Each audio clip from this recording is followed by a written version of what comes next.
আমি অন্তর্বর্তীকালীন সরকারের প্রধান উপদেষ্টার দৃষ্টি আকর্ষণ করে বলতে চাই, আপনি কিন্তু আপনি জনগণের সামনে কিন্তু প্রতিশ্রুতিবদ্ধ, ওয়াদাবদ্ধ যে আপনি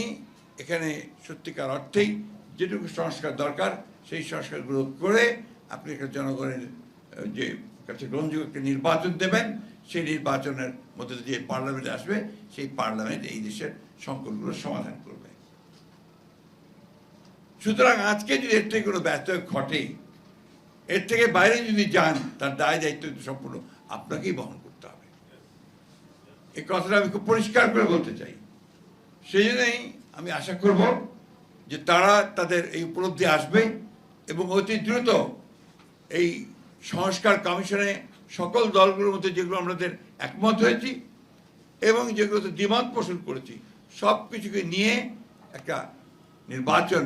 আপনি অবিলম্বে দেবেন, যে নির্বাচনের মধ্য দিয়ে আমরা একটা জনগণের একটা পার্লামেন্ট তৈরি করতে পারবো, একটা জনগণের শাসন আমরা দেশে নিয়ে আসতে পারবো।